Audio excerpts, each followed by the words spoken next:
नमस्कार मंडळी. स्वाद आपल्या घरचा या रेसिपी चॅनलवर तुम्हा सर्वांचे अगदी मनापासून खूप खूप स्वागत आहे. आज आपण तांदळापासून छान स्पॉन्जी जाळीदार असा नाश्ता तयार करणार आहोत.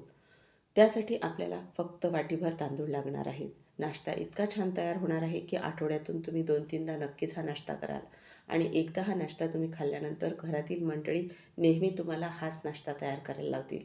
इतका हा छान तयार होतो. मुलांना डब्यासाठी असो किंवा घरी नाश्त्यासाठी किंवा वेळेवर कोणी पाहुणे मंडळी आली तरीसुद्धा तुम्ही हा तयार करू शकता.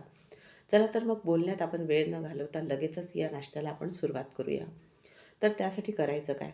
तर आता आपण बघा 1 वाटी तांदूळ इथे फक्त 1 तास मी भिजत घातलेले आहेत. 1 तासामध्ये तांदूळ पाहिजे तसे आपल्याला छान भिजले जातात. रेशनचे तांदूळच वापरलेले आहेत इथे. तर इथे आता आपल्याला यासोबत आणखी लागणार आहे ते म्हणजे पोहे. तर आता आपण 1 वाटी तांदूळ घेतलेले आहेत. तर 1 वाटी तांदूळासाठी आपल्याला लागणार आहेत इथे आपण जे कांदे पोहे करतो तेच पोहे इथे वापरलेले आहेत. तर अर्धी वाटी आपल्याला पोहे लागणार आहेत. 1 वाटी तांदूळ, अर्धी वाटी पोहे. तर आता हे पोहे आधी 2 ते 3 पाण्याने स्वच्छ धुवून घ्यायचे आहेत. कारण पोह्यांमधलं जे काही काळपट पाणी असेल ते पूर्ण निघून जाईल आणि त्यामुळे नाश्ता छान पांढरा शुभ्र तयार होईल. तर बघा पोह्यांमधलं हे पाणी असंच पूर्ण आपल्याला काढून टाकायचं आहे. आणखी 2 पाण्याने स्वच्छ पोहे धुवून घेते मी. आणि आता बघा पोहे आपण स्वच्छ धुवून घेतलेले आहे आणि पोहे भिजतील इतपतच यामध्ये मी पाणी टाकलेलं आहे. म्हणजे हे जे पाणी आपण टाकलेलं आहे या पाण्यामुळे पोहे छान भिजले जातील आणि ते बारीक करताना व्यवस्थित असे पूर्ण बारीक होतील. त्यांचे कण राहणार नाहीत. तर पोहे भिजतात तोपर्यंत आपण चटणी तयार करणार आहोत. त्यासाठी एक मध्यम आकाराचा कांदा उभा लांब असा चिरून घेतलेला आहे. चटणी ही अगदी साधी-सोपी म्हणजे घरच्या उपलब्ध साहित्यापासूनच सांगणार आहे आणि कुठलीही पूर्वतयारी न करता अगदी झटपट ही चटणी तुम्ही तयार करू शकता. त्यासाठी चमचाभर तेल टाकून कांदा हलकासा परतून घ्यायचा आहे आपल्याला. कांदा हलकासा बघा आता इथे आपला सॉफ्ट झाल्यानंतर यामध्ये सुक्या लाल मिरच्या घालणार आहे. त्याचबरोबर फुटाण्याची डाळ पाववाटी घातलेली आहे आणि आलं घातलेलं आहे अर्धा इंच. आता हे सर्व साहित्य छान खमंग असं भाजून घ्यायचं आहे आपल्याला. आता साहित्य भाजून झाल्यानंतर आपण ते थंड करून मिक्सरच्या भांड्यामध्ये बारीक करण्यासाठी टाकणार आहोत. कांदाही हलका इथे ट्रान्सपरंट झालेला आहे. सर्व साहित्य मिक्सरच्या भांड्यात काढलेलं आहे. आता यामध्ये आपल्याला चवीनुसार मीठ घालायचं आहे आणि थोडंसं सुरुवातीला पाणी घालणार आहे आणि चटणी बारीक करून घेणार आहे. आता चटणी इथे मी बारीक करून घेतलेली आहे. यामध्ये आता आपल्याला कोथिंबीर घालायची आहे. कोथिंबीर सुरुवातीलाच न घालता आपण चटणी आधी बारीक करून घ्यायची, नंतर कोथिंबीर घालून एकदा मिक्सर पल्स मोडवर फिरवून घ्यायचं. असं केल्यामुळे कोथिंबीरीचे हलकेसे जे पानं असतात ते तसेच राहतात आणि चटणीचा रंगही बदलत नाही. तर बघा ही चटणी आपली तयार झालेली आहे. पण चटणी अजून घट्ट आहे त्यामध्ये पाणी टाकून घेतलेलं आहे बघा. आणि आता मिक्सरच्या भांड्यालाही जे काही चटणीचं मिश्रण आहे त्यामध्येही थोडं पाणी घालून घेते आणि ते सुद्धा काढून घेते. या नाश्त्यासोबत खाण्यासाठी चटणी थोडी जी पातळ असली तर ती व्यवस्थित नाश्त्याला लागते. आता 2 चमचे तेल कडकडीत गरम केलं आणि त्यामध्ये पाव चमचा मोहरी घातली. अगदी सुटसुटीत अशी फोडणी आपण या चटणीवर घालणार आहोत.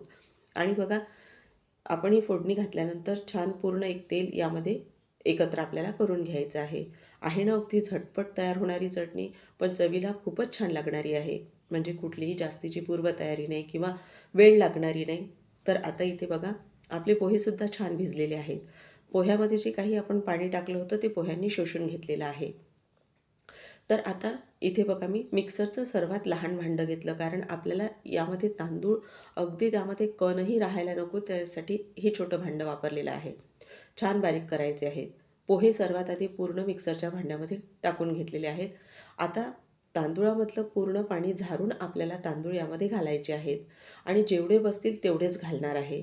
तर इथे बघा मी सुरुवातीला एका बॅचमध्ये बसतील तेवढे तांदूळ घालून घेणार आहे. आता आपल्याला पाणी न टाकता सुरुवातीला हे असेच बारीक करून घ्यायचे आहेत. त्यामुळे तांदूळ व्यवस्थित बारीक व्हायला मदत होते. तर आता इथे बघा मी झाकण लावून बारीक करून घेते आणि आता इथे आपण जे तांदूळ आहेत तर त्यामध्ये सुरुवातीला पाणी टाकलेलं नाही कारण तांदूळ व्यवस्थित मग बारीक होत नाहीत. तर हे आधी फिरवून घेतलं, थोडेसे तांदूळ बारीक करून घेतले. आता आपण इथे 1 वाटी दही घेतलेलं आहे. तर त्यातलं मी सुरुवातीला यामध्ये अर्धच घालणार आहे, अर्ध नंतर घालणार आहे. तर आता आपल्याला दहीसुद्धा एकदा एकत्र हे करून घ्यायचं आहे आणि दाखवते. असं का केलं? कारण आपल्याला मिक्सरचं भांडं छोटं आहे आणि एकदम सर्व साहित्य जर टाकलं असतं तर पाण्याचा अंदाजही चुकतो. तर इथे 1 वाटी पाणी घेतलेलं आहे. त्यातलं आपण अर्धच पाणी घातलेलं आहे. आता परत एकदा छान बारीक करून घेते. तुमचं मिक्सरचं भांडं मोठं असेल आणि ते व्यवस्थित बारीक करत असेल तर एकसाथ सर्व साहित्यही टाकू शकता. तर बघा तांदूळामध्ये अगदीच कणही राहिलेला नाही, इतकं छान बारीक झालेलं आहे. आणि आता आपण हे मिश्रण एका मोठ्या भांड्यामध्ये काढून घेणार आहोत. राहिलेले जे तांदूळ आहेत ते सुद्धा बारीक करून घेणार आहे. तर बघा आता आपण यामध्ये फक्त आतापर्यंत अर्धी वाटी पाण्याचा वापर केलेला आहे. तर आता जे तांदूळ राहिलेले होते ते सुद्धा मी बारीक करून घेतलेले आहे आणि हे तांदूळ बारीक करत असताना तांदूळ भिजलेले असल्यामुळे त्यामध्ये मला पाण्याची गरज लागली नाही. मी तसेच ते तांदूळ बारीक करून घेतलेले आहेत. तर आता बघा जे उरलेलं पाणी होतं आपलं, तर ते पाणी आपण मिक्सरच्या भांड्यामध्ये घालून घेणार आहोत. कारण त्याला थोडं मिश्रण राहिलेलं आहे, तर मी त्या पाण्याचा मिक्सरच्या भांड्यामध्ये उपयोग करणार आहे आणि पूर्ण मिश्रण काढून घेणार आहे. तर बघा आतापर्यंत आपण 1 वाटी पाण्याचा इथे वापर केलेला आहे आणि आपल्याला इथे 1 वाटीच पाणी लागणार आहे या नाश्त्यासाठी. तर आता घातलेलं पाणी पूर्ण आपल्याला एकत्र करून घ्यायचं आहे आणि जे आपलं उरलेलं दही होतं ते आपल्याला इथे वापरायचं आहे. तसं तुम्ही तांदूळ बारीक करत असताना दुसऱ्या बॅचमध्ये ते दही वापरलं तरीही चालेल. तर मी आता इथे वापरत आहे. कारण बारीक करत असताना माझं लक्षच राहिलं नव्हतं, त्यामुळे मी आता टाकत आहे हे दही. पण तुम्ही दुसरी बॅच जेव्हा तांदूळ बारीक करता तेव्हा वापरलं तरीही चालेल. तर आता आपण दहीसुद्धा टाकलेलं आहे आणि हे दही आपल्याला एकत्र करून घ्यायचं आहे. वेगळी पद्धत अजिबातही नाही, फक्त आठवण न राहिल्यामुळे मी आता वापरलेलं आहे. तर आता दहीसुद्धा आपण एकत्र करून घेतलेलं आहे आणि आता सर्व साहित्य एकत्र आपण झाल्यानंतर काय करायचं आता आपल्याला, तर आता आपण ज्या ताटामध्ये हा नाश्ता वाफवणार आहोत, त्या ताटाला सर्वात आधी तेल लावायचं. आपल्याला यामध्ये सोडा घालायचा आहे, पण सोडा एकदम न घालता आधी सर्व पूर्वतयारी करून घ्यायची आणि नंतर सर्वात शेवटी सोडा घालायचा आहे आपल्याला. तर आता ताटाला आपण तेल लावून घेणार आहोत. तेल व्यवस्थित लावलेलं आहे कारण नाश्त्याची जी खालची बाजू आहे ती कोरडी होऊ नये त्यासाठी तेल लावलेलं आहे थोडं जास्त. आणि 2 चमचे तेल घातलं, अर्धा चमचा जिरे, त्याचबरोबर अर्धा चमचा साखर घातलेली आहे आणि आता हे घातलेलं सर्व साहित्य आपल्याला एकत्र करायचं आहे. आपण साखर घातल्यामुळे आपला नाश्ता जो आहे तो गोड होणार नाही, पण हलकीशी त्याची चव बॅलन्स होणार आहे आणि चव खूप छान तयार होणार आहे. आता सर्व साहित्य एकत्र करून घेतलेलं आहे. आता आपण इथे अर्धा टीस्पून एवढा खाण्याचा सोडा यामध्ये घालणार आहोत आणि अर्धा चमचा लिंबाचा रस घालणार आहोत. आता तुम्ही म्हणाल दही इथे वापरलेलं आहे, तरीही आपण लिंबाचा रस घालणार आहोत. कारण सोडा लिंबाचा रस घातल्यामुळे छान ॲक्टिव्हेट होतो आणि नाश्ता छान स्पॉन्जी तयार व्हायला आपल्याला मदत होते. फक्त अर्धा चमचा आपण नाश्त्याचा जो चमचा असतो मध्यम आकाराचा, तोच चमचा अर्धा चमचा लिंबाचा रस इथे वापरलेला आहे. आता सोडाही आपण छान फेटून घेतलेला आहे. अर्धा ते 1 मिनिट फेटून घ्यायचं मिश्रण आणि आता स्टीमर आधीच मी त्यामध्ये पाणी टाकून गरम होण्यासाठी ठेवलेलं होतं. आता त्यामध्ये हे ताट आपल्याला ठेवायचं आहे आणि तयार केलेलं जे आपण तांदळाचं मिश्रण आहे ते यामध्ये ओतायचं आहे. आधी ताट ठेवायचं आणि नंतरच मिश्रण ओतायचं, म्हणजे ताट व्यवस्थित आपल्याला ठेवताना हाताला भाजत नाही. त्यासाठी मी आधीच ताट ठेवून घेते आणि भांड्याचंही पूर्ण मिश्रण काढून घेतलं आणि लगेचच यावर आपल्याला झाकण ठेवायचं आहे आणि 10 ते 12 मिनटं हा नाश्ता आपल्याला वाफवून घ्यायचा आहे. इथे 2 ते 3 मिनटं मी गॅसची स्पीड मोठीच ठेवलेली आहे आणि नंतर मग मीडियम गॅसच्या स्पीडवर आपल्याला हा नाश्ता वाफवून घ्यायचा आहे. असं करत आपल्याला 10 ते 12 मिनटं नाश्ता वाफवायचा आहे आणि आता बघा इथे आपला नाश्ता वाफवून तयार झालेला आहे आणि आता गॅससुद्धा मी बंद केलेला आहे. तर इथे तुम्हाला दाखवते आपला जो नाश्ता आहे तो छान शिजला गेलेला आहे. सुरी अगदी क्लीन निघालेली आहे. आता मी ताट बाहेर काढून घेतलेला आहे. आता बघा आपल्याला हे ताट जे आहे, पूर्ण जो नाश्ता आहे तो थंड होऊ द्यायचा आहे. अजूनही बघा, तर बघा इथे अजूनही आपला जो नाश्ता आहे तो गरमच आहे. तर मी पूर्ण थंड करून घेतलेला आहे आणि आता आपण याला कट करून घेणार आहोत. तुम्हाला पाहिजे त्या आकारामध्ये कट करून तुम्ही घेऊ शकता.